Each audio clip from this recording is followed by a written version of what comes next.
Begini Ustaz, Assalamualaikum warahmatullahi wabarakatuh. Saya dan suami saya pernah dinyatakan bahawa nur Allah dan nur Muhammad itu menyatu, adalah satu. Kemudian sedikit daripada zatnya itu dijadikan alam semesta manusia, tumbuh-tumbuhan. Mohon penjelasannya. Soalan kedua, di dalam Al-Quran kan menyatakan adanya syurga, adanya neraka. Kan perbuatan itu berlaku di atas kehendaknya. Dan di dalam diri seorang hamba itu, jika mengikut kata Ustaz, jika ditiadakan makna yang ada hanyalah Allah. Bagaimanakah kaitannya dengan syurga dan neraka? Apakah akan berlaku hukuman begitu seperti mana yang ada dinyatakan di dalam Al-Quran? Mohon penjelasan. Waalaikumsalam warahmatullahi wabarakatuh. Yang ditanyakan, apa sih yang dimaksud Nur Muhammad itu? Apa sih ciptaan Allah yang dinamakan Nur Muhammad itu? Bismillahirrahmanirrahim. Hayatullah Allah. Ketika kita duduk tahiyat, ketika kalimat syahadat terlantun, asyhadu an la ilaha illallah, ketika illallah tangan ini menunjuk sesuatu. Pada hakikatnya illallah itu yang ditunjuk Allah, yang ditunjuk Allah. Illallah. Apa yang ditunjuk itu? Yang ditunjuk itu adalah alam kosong ini. Alam kosong inilah Allah. Tanpa adanya alam kosong, maka tak akan ada alam semesta ini. Maka yang dimaksud Nur Muhammad itu adalah terciptanya alam semesta di dalam Allah, di dalam alam kosong inilah Nur Muhammad. Seperti terciptanya galaksi-galaksi, terciptanya planet-planet, terciptanya bintang-bintang itu yang ada di luar bumi.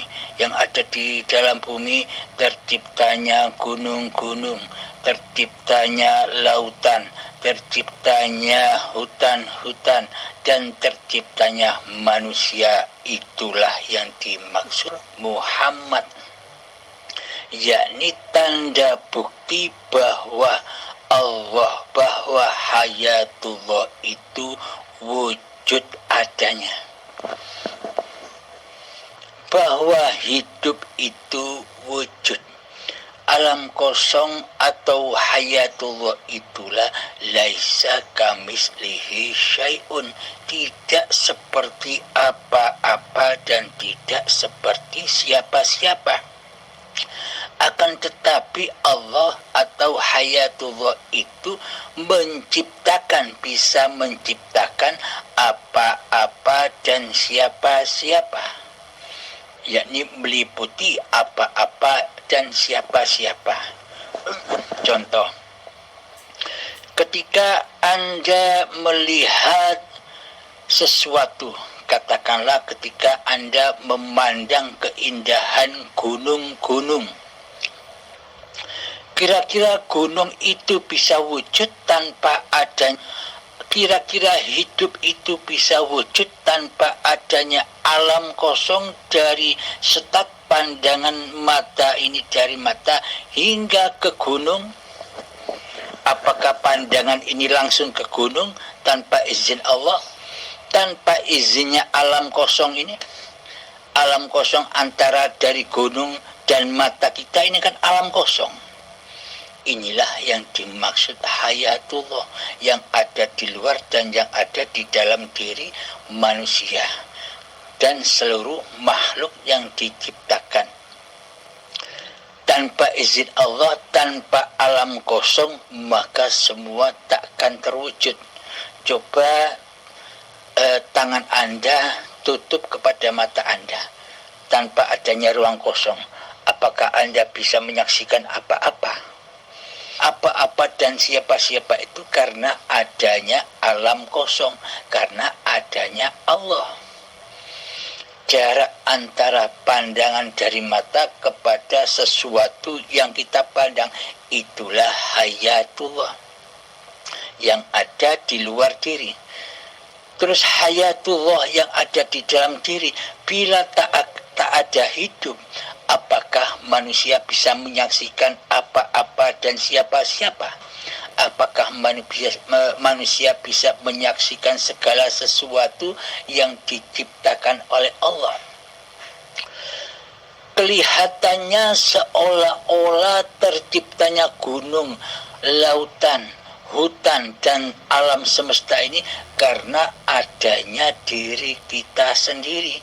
Kitalah yang merasa menyaksikan keberadaan segala sesuatu yang kita lihat.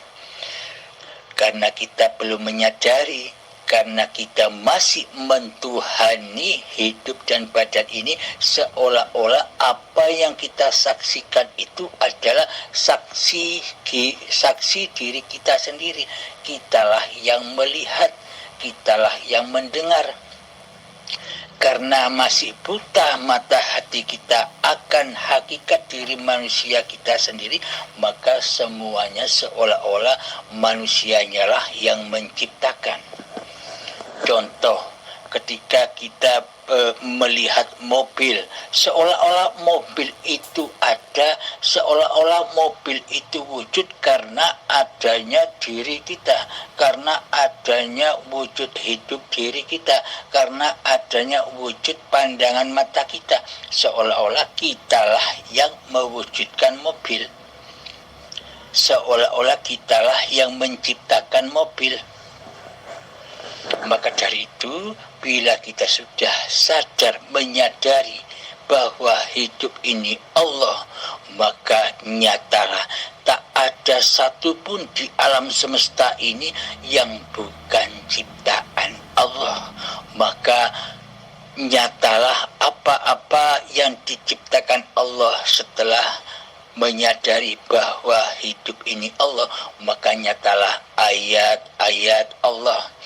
Seperti dedaunan yang kering yang jatuh dari tangkainya, tanpa adanya alam kosong, tanpa adanya Allah, apakah bisa jatuh? Dedaunan yang kering itu dari atas sampai menuju di atas tanah.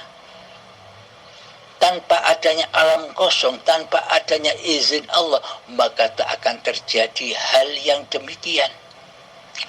Maka dari itu, apapun peristiwa yang ada di dunia ini, apapun peristiwa yang ada di dalam keadaan hati ini, semuanya berpulang kepada hayatullah.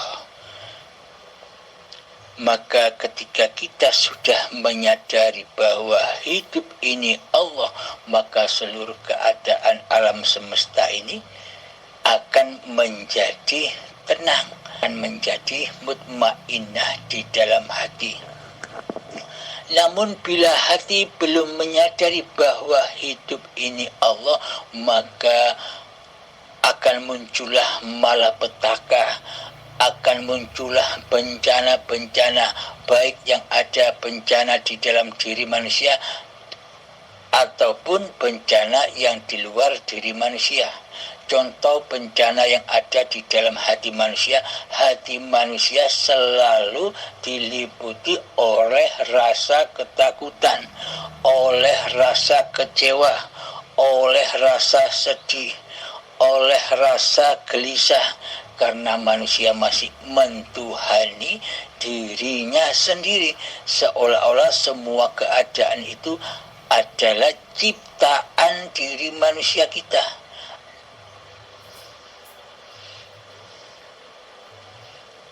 Terbukti apa-apa yang datang di hati kita, kita tanggapi, kita akui sebagai keadaan diri manusia kita. Karena selama ini kita masih merasa memiliki keadaan hati ini, karena selama ini kita masih menjadi raja yang merajai hati ini. Inilah sedikit penjelasan yang dimaksud Nur Muhammad itu. Nur Muhammad itu hakikatnya apa-apa yang diciptakan oleh Allah sebagai tanda bukti bahwa Allah itu wujud nyata.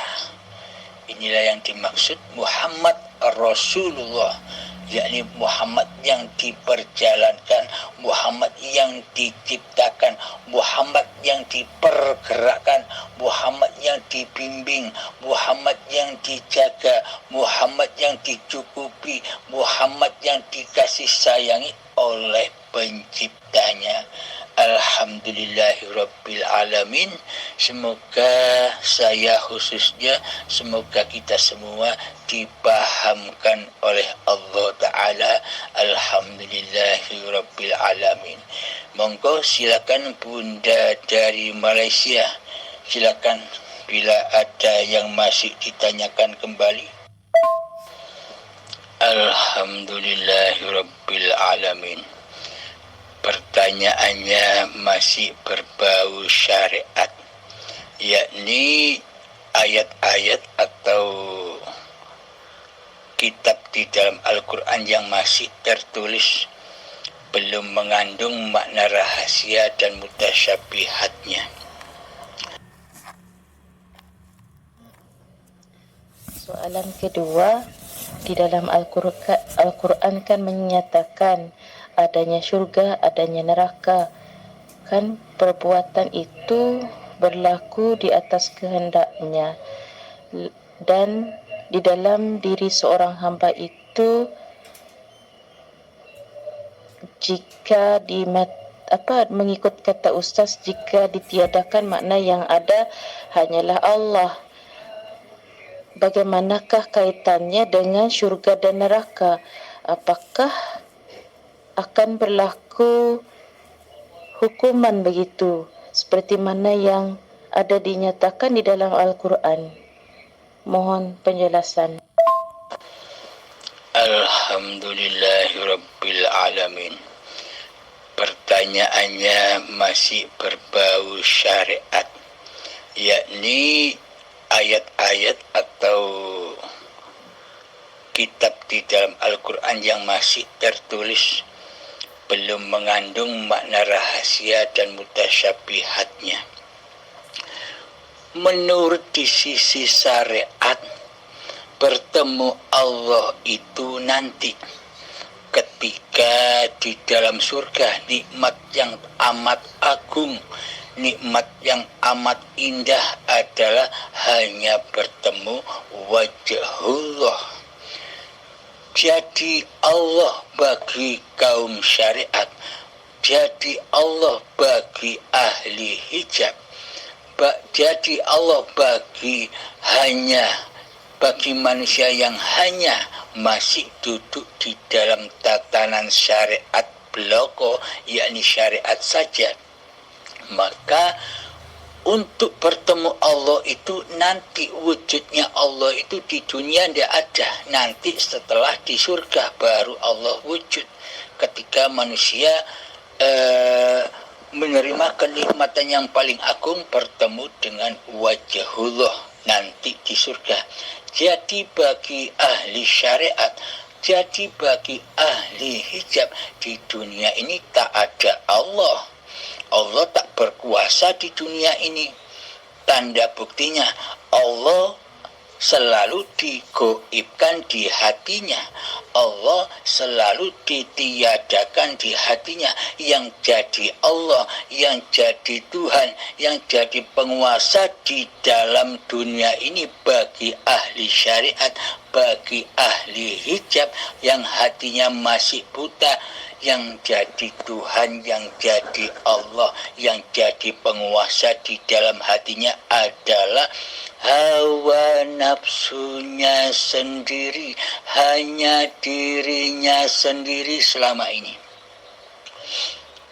Jadi tidak terasa kita ketika masih duduk di syariat, kita tidak merasa, kita tidak menyadari bahwa diri kita selama ini kitalah yang ngaku-ngaku menjadi Allah.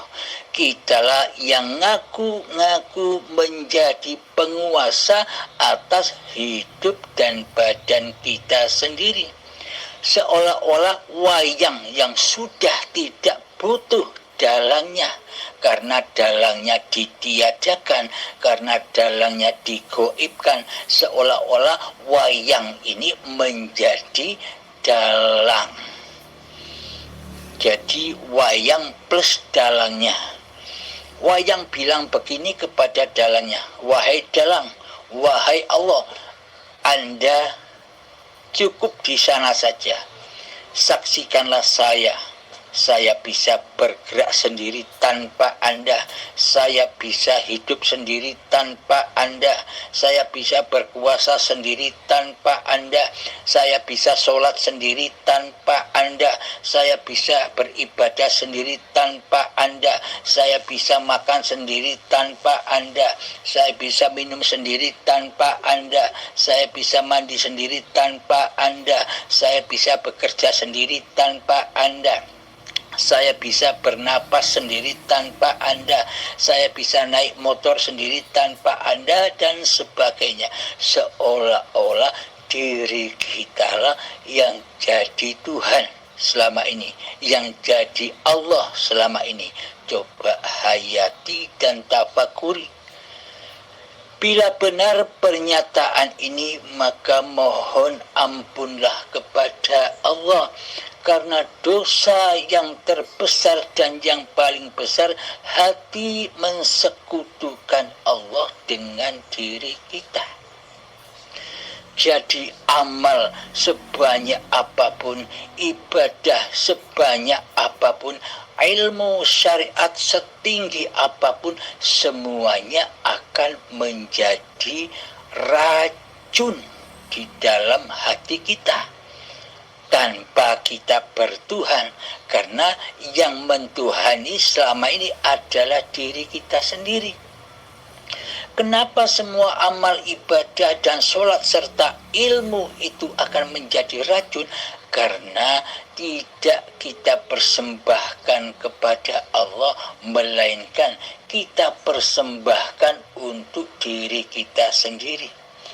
Walhasil terbukti di dalam seluruh sholat dan ibadah kita, di dalamnya diperintah bertemu Allah, diperintah mengabdi kepada Allah di alam lillahi ta'ala, tapi proses, tapi aplikasi hati kita selama ini masih linafsi, milikku hamba, kuasaku hamba, hidupku hamba.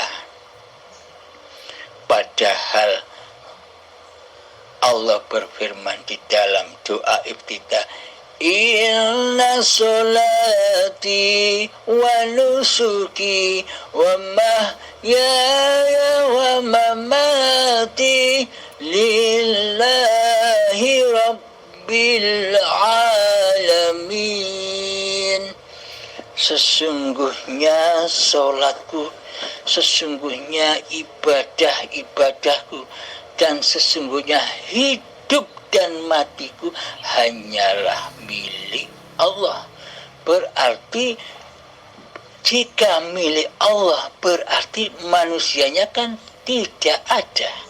Tidak ada perannya sedikit pun di atas dunia ini bila hidup itu Allah, bila hidup itu milik Allah. Apa peran manusia di dunia ini? Di dunia ini tugas manusia, peran manusia hanyalah untuk menyaksikan Allah, bahwa hidup ini Allah ketika sudah fana, ketika sudah adam diri kemanusiaannya. Kita kembali kepada pertanyaan Bunda. Menurut ahli hijab, menurut mayoritas manusia, bertemu Allah itu ada urutannya. Sebelum kita bertemu Allah di alam surga nanti, perjalanan manusia setelah mati masih ada, yakni alam gaib. Kapan alam-alam itu mulai terjadi? Nanti ketika badan sudah mengalami kematian. Jadi yang dimaksud alam kematian di sisi manusia itu adalah matinya badan. Karena manusia ini selama ini mentuhankan, mendewa-dewakan, mencintai badan-badannya, sehingga alam-alam gaib yang diceritakan di Al-Quran itu dikiranya, diangan-angankannya terjadinya besok setelah badan mati. Akan tetapi kematian di sisi manusia dan kematian di sisi Allah itu beda, tidak sama.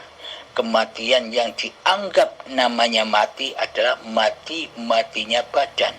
Akan tetapi di sisi Allah kematian itu adalah matinya jiwa, matinya kesadaran hati manusia akan Tuhan penguasa dan pencipta diri manusianya.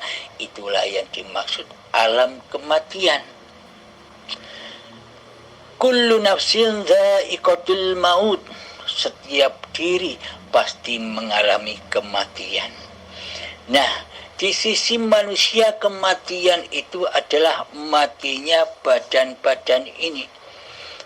Kemudian badan dikubur di tanah. Lah, menurut angan-angan manusia, siksa kubur itu ya disiksa di dalam tanah-tanah dohir itu.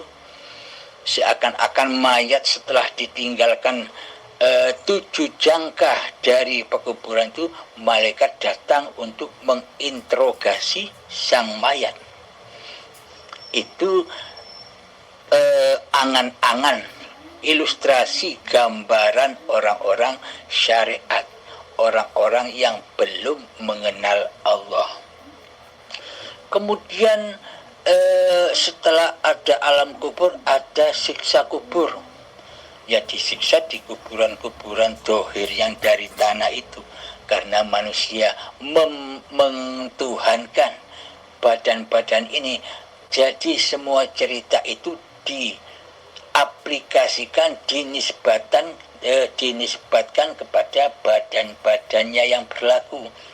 Padahal badan tidak berlaku apa-apa.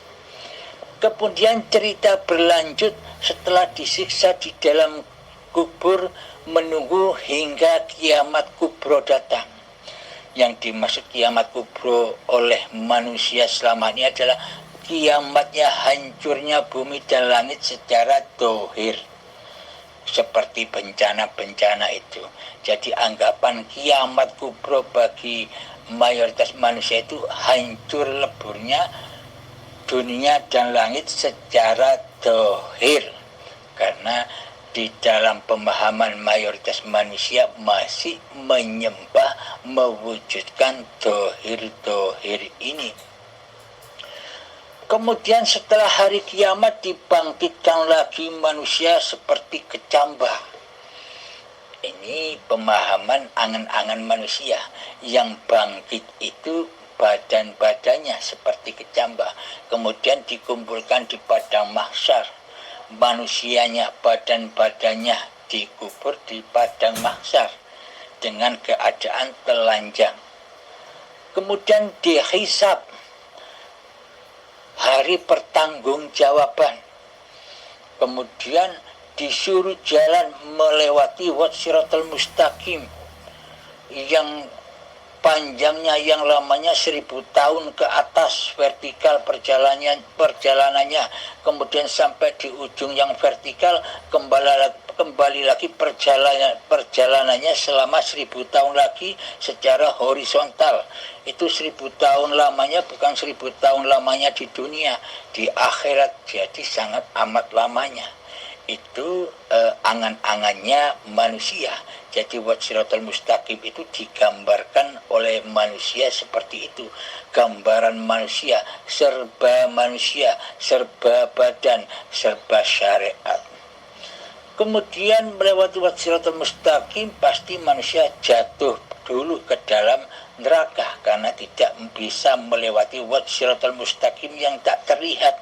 Bagaimana mungkin bisa melewati Siratal Mustaqim, sedangkan Siratal Mustaqim digambarkan oleh mayoritas manusia sangat amatlah kecil, bagaikan rambut dibelah jadi 7 dan tajamnya 1000 pedang. Mana mungkin manusia bisa melewatinya? Takkan mungkin tak satu pun manusia bisa melewatinya. Pasti jatuh kepada lembah jahanam di bawah Siratal Mustaqim itu. Ya, akhirnya disiksa di dalam anar, di dalam jahanam. Sehingga setelah di dalam neraka dan masuk surga hingga bertemu dengan Allah. Jadi pemahaman mayoritas manusia, pemahaman syariat saja, bertemu Allah itu nanti ketika sudah masuk surga baru bisa bertemu Allah. Kenikmatan yang teramat agung mengalahkan semua nikmat-nikmat yang ada di surga. Itulah perjalanan-perjalanan yang diangan-angan oleh manusia, karena selama ini yang jadi Tuhan masih diri manusianya. Akan tetapi di sisi Allah itu bagaimana ceritanya?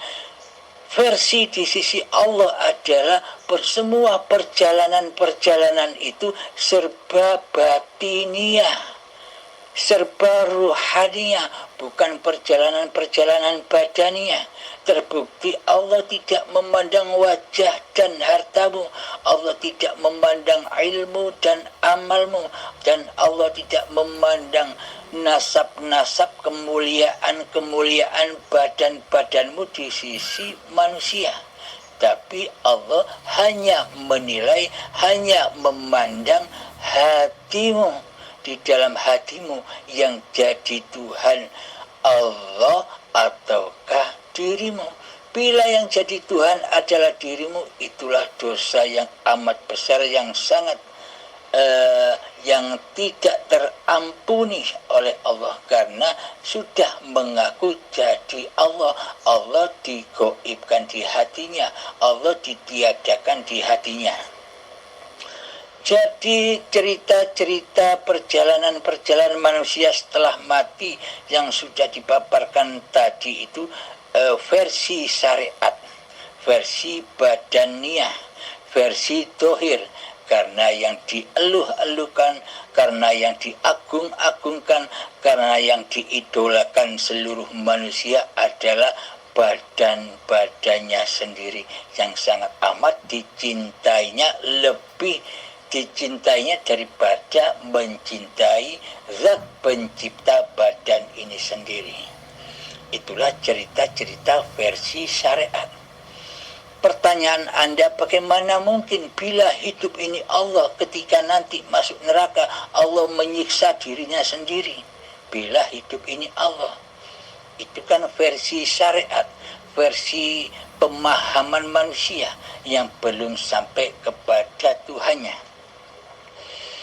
Jadi perjalanan-perjalanan menurut di sisi Allah, semua perjalanan yang diangan-angankan manusia itu yang katanya nanti, yang sekarang masih gaib bagi manusia, ternyata di sisi Allah sudah nyata sekali. Saat inilah perjalanan-perjalanan itu sudah dimulai, sudah ada, sudah nyata bagi manusia yang sudah mengenal Tuhannya.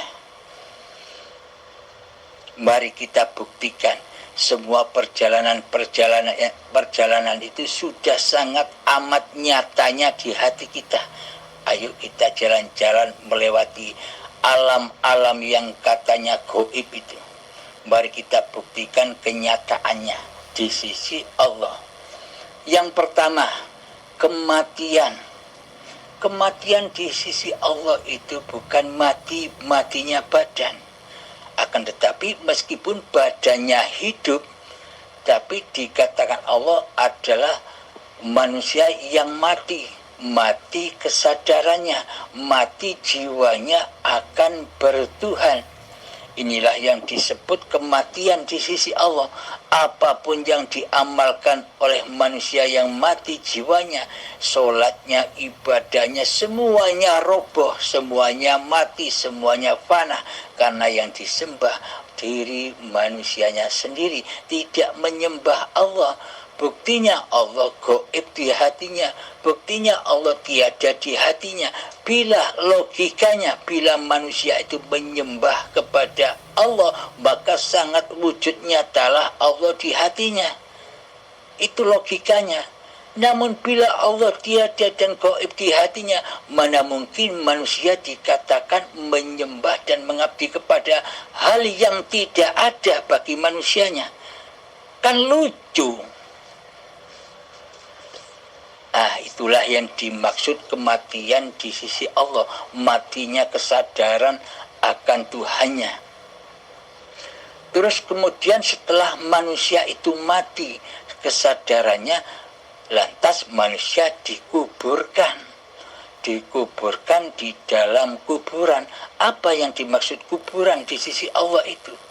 Kuburan yang dimaksud Allah adalah badan-badan yang dari tanah. Inilah kuburan yang dimaksud oleh Allah. Manusia dikubur di dalam badan-badannya sendiri dan disiksa di dalamnya. Karena hatinya belum mengenal Allah, maka disiksalah di dalamnya. Disiksa, diperbudak oleh dunia, mencari dunia. Semuanya apa yang disaksikan di hatinya hanyalah serba dunia. Itulah berhala-berhala dan tauhid-tauhid di hati manusia yang mengotori hati manusia. Sehingga manusia tersiksa di dalamnya, tersiksa oleh dunianya, tersiksa oleh apa-apa yang dimilikinya, tersiksa oleh apa-apa yang sangat dicintainya.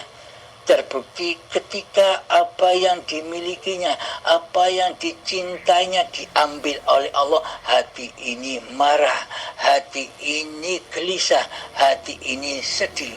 Itulah bukti bahwa manusia itu disiksa oleh dirinya sendiri, disiksa oleh rasa kepemilikan dirinya sendiri. Contoh, ketika kita bisa beli mobil baru, pasti kita disiksa oleh mobil itu.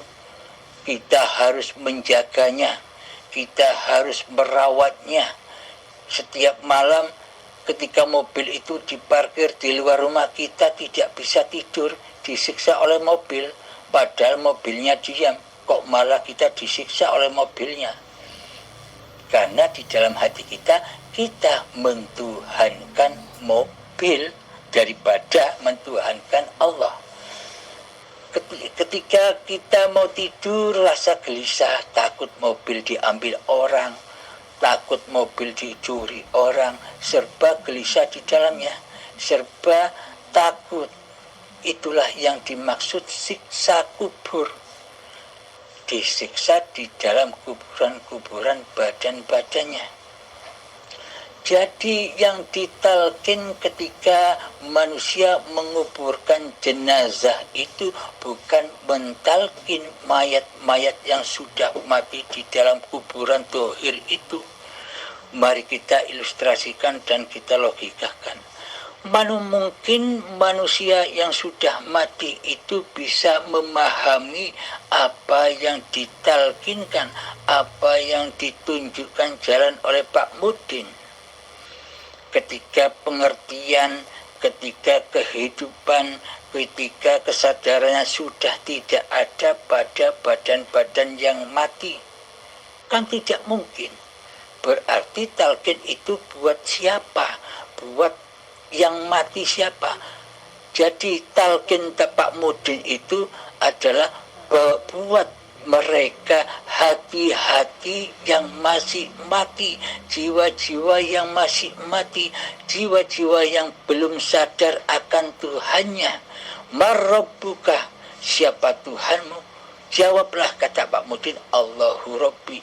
Inilah petunjuk-petunjuk dari Allah bahwa yang ditalkin itu sebenarnya bukan mayat yang dipendam di kuburan syariat itu. Yang ditalkin adalah diri manusianya yang mengantar jenazah itu, yang berjalan dengan kuburannya masing-masing, dengan badannya masing-masing, agar manusia itu sadar akan berketuhanan, agar manusia itu sadar bahwa dia ada di dunia ini karena Allah, karena hidup. Jadi yang ditalkin hakikatnya adalah manusia yang masih hidup. Seolah-olah manusia yang sudah mati jadi mayat itulah yang ditalkin. Logika saja. Ketika mayat sudah tak ada kehidupannya, apakah masih ada pengertiannya? Apakah masih ada pendengarannya?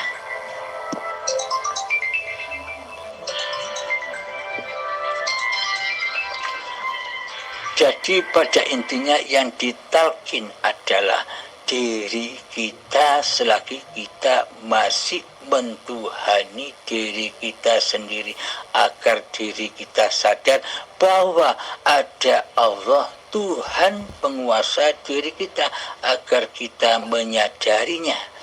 Itu maksudnya Pak Mudin menalkin. Jadi yang ditalkin bukan mayat-mayat yang ada di kuburan dohir. Yang ditalkin adalah mayat-mayat yang ada di kuburan badan-badan inilah yang diingatkan jalan menuju Allah.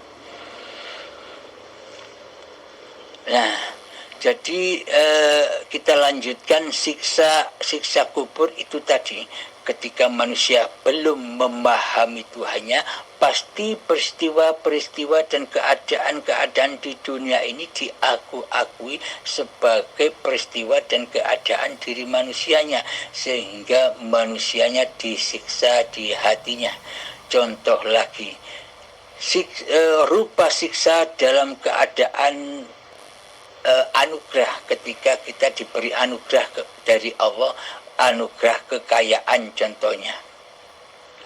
Ketika kita belum kenal Allah, pasti semua keadaan dan anugerah itu pasti diakui oleh milik manusianya, sehingga manusianya di dalam hatinya merasa bangga, merasa mulia, merasa sombong dan sebagainya, karena ia merasa lebih dari orang lain atas hartanya. Inilah api-api neraka itu juga. Jadi hidupnya serba ketakutan demi ketakutan. Di dalam kekayaannya ia takut suatu ketika jatuh miskin. Di dalam kekayaannya ia takut suatu saat harta-hartanya akan meninggalkannya. Jadi meskipun kelihatannya kaya, akan tetapi hatinya amat sangat miskin. Sangat amatlah takut bila kekayaan itu suatu saat akan diambil oleh Allah. Inilah bukti siksa-siksa kubur atau siksa neraka itu. Nah, bukti lagi bahwa siksa neraka itu adanya di bumi, adanya sekarang ini. Ayatnya begini, bahwa apa sih bahan-bahan neraka jahanam itu? bahan-bahan neraka jahanam itu ketika masih ada badan-badan dan hati yang keras melebihi kerasnya batu. Saat itulah jahanam dan api neraka itu hidup menyala-nyala ketika masih ada bahan bakarnya, yakni badan-badan manusia dan hati yang buta akan Tuhannya pasti disiksa di dalamnya. Itulah bukti bahwa neraka siksa kubur itu sudah berlangsung saat ini, ada di hati kita masing-masing, ada di dalam kitab diri masing-masing manusia. Kemudian setelah siksa kubur ada apa lagi? Setelah siksa kubur ada kiamat, menunggu kiamat. Kiamat di sisi syariat, di sisi manusia ya kiamat yang dohir. Manusia pada nunggu kapan kiamat datang. Manusia pada bingung kepada apa-apa yang tidak dikuasa-kuasainya. Seolah-olah manusia itu menunggu kiamat. Padahal semua itu kiamat terjadi hanya karena Allah lah yang berkuasa di dalamnya. Kita tidak usah nunggu-nunggu kiamat yang seperti itu. Kita sambutlah kiamat yang ada di dalam diri kita. Ketika detik akil balik tiba, disitulah terjadi kiamat sugro, kiamat kecil, yakni rontoknya kesadaran akan bertuhan. Karena dari yang suci, bayi yang suci mulai terkotori oleh jiwa-jiwa manusia yang mati jiwanya. Di saat akil balik itulah mulai alam kejahiliaan, mulailah manusia memakan buah khuldi, buah-buah yang dilarang untuk dikonsumsi manusia. Apakah buah khuldi itu? Buah khuldi itu adalah buah pengakuan diri manusianya. Manusia mulai mengkonsumsi bahwa hidup ini hidup manusianya, bahwa badan ini badan manusianya, bahwa semuanya adalah milik manusianya. Inilah yang dimaksud buah khuldi. Inilah yang dimaksud buah terlarang itu, buah yang tidak boleh dimakan oleh manusia. Inilah yang dimaksud kiamat sugro, kiamat kecil, yakni kiamatnya hancurnya kesucian itu sendiri, hancurnya kesucian manusia sejak dari tanah hingga menjadi bayi, menjelang saat detik-detik akil balik hancur lebur menjadi kekuasaan manusianya yang berasa berkuasa di dalamnya. Itulah yang dimaksud kiamat kubro. Lalu kiamat sugro, kiamat kecil. Lalu yang dimaksud kiamat kubro itu bagaimana? Ketika manusia sudah datang kesadaran hatinya bahwa hidup ini Allah, maka manusia dengan rela hati, dengan ridho hati mengkiamatkan apa-apa yang selama ini bukan miliknya. Hidup bukan miliknya dikiamatkan, dihancurkan. Hidup manusianya dihancur leburkan, dipersembahkan lagi kepada Allah yang memiliki hidup, bahwa sebenarnya bukan hidup ini bukan hidup manusianya melainkan hayatullah. Inilah yang dimaksud kiamat kubro, kiamat hancur leburnya pengakuan diri manusianya, sehingga setelah hancur lebur apa yang dimiliki manusianya, hidupnya hancur, badannya hancur, keluarganya hancur, harta bendanya hancur, apa-apa yang dimiliki, apa-apa rasa yang dimiliki oleh manusia semua dihancur leburkan, dikembalikan kepada Allah. Setelah hancur lebur manusianya, mati sunyi di dalam hatinya saat laku zuhud, kemudian hidup ini mengaku. Hidup mengaku, Allah mengakui dirinya sendiri.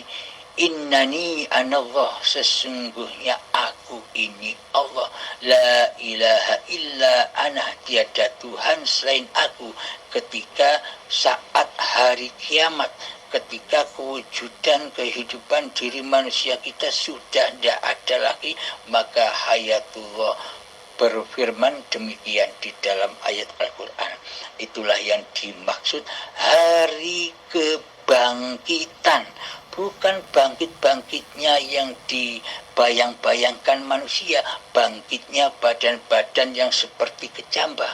Yang dimaksud hari kebangkitan itu adalah hari bangkitnya setelah hari kiamatnya hati, kiamatnya pengakuan-pengakuan diri, ketika Allah sudah mengakui jati dirinya yani Allah tadi, maka itulah yang dimaksud hari kebangkitan itu, yang ada hanya Allah.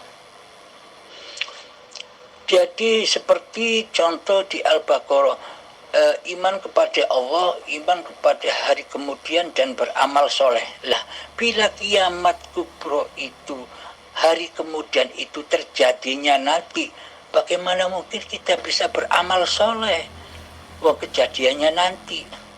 Berarti amal soleh itu kan adanya di dunia ini. Berarti alam kemudian itu ya sekarang. Hari kebangkitan itu ya sekarang ini adanya, bukan nanti.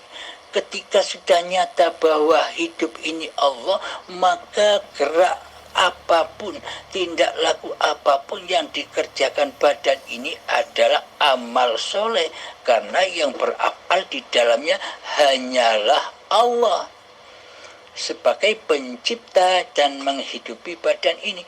Inilah yang dimaksud amal soleh, amal yang tidak diakui oleh manusianya. Inilah yang disebut amal soleh dan hari kemudian atau hari kebangkitan atau hari akhirat.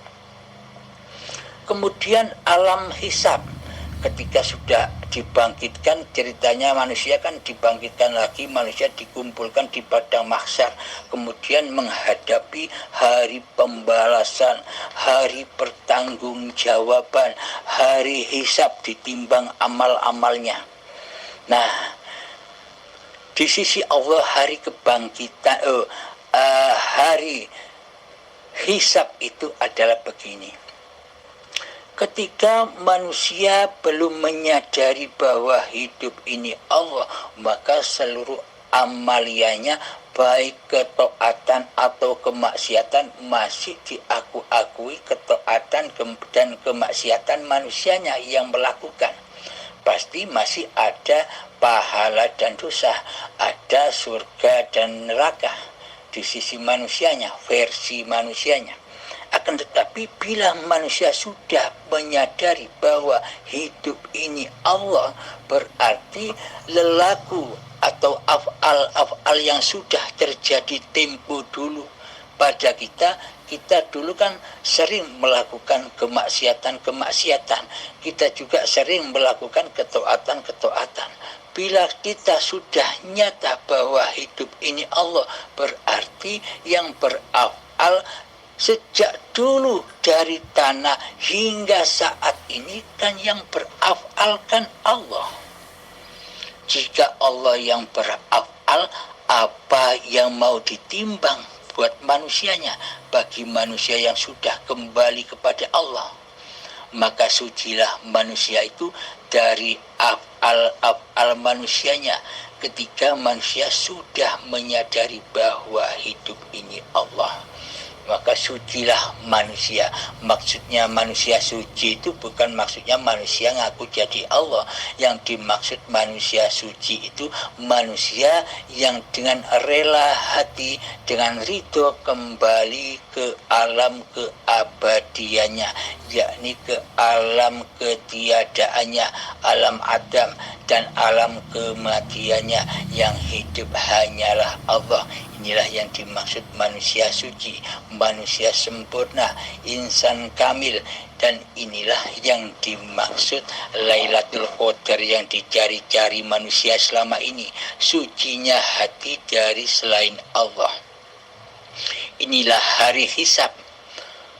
Ketika manusia belum menyadari bahwa hidup ini Allah, yakni masih hidup manusianya, pasti alam hisab itu ada.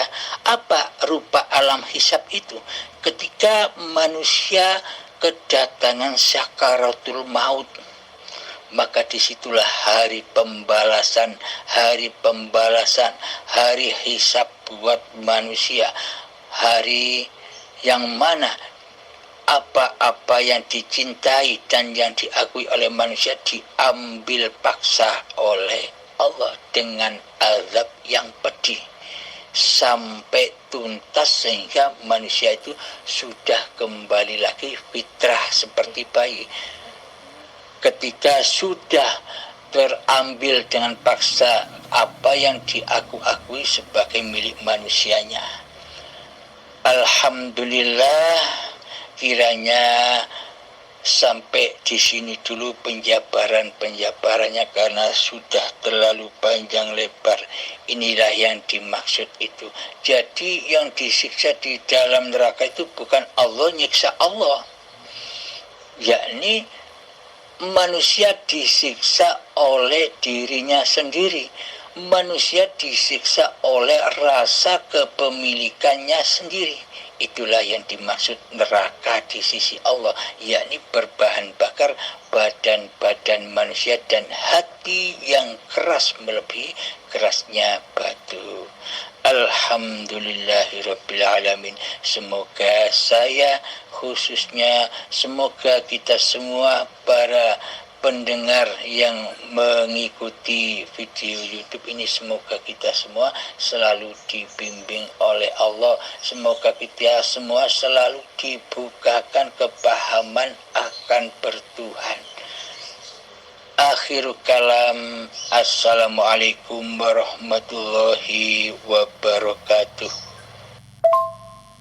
Assalamualaikum warahmatullahi wabarakatuh.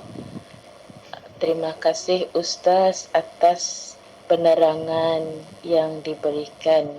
InsyaAllah ianya akan cuba dipraktikkan. Akan sentiasa dipraktikkan dan diamalkan. Alhamdulillah.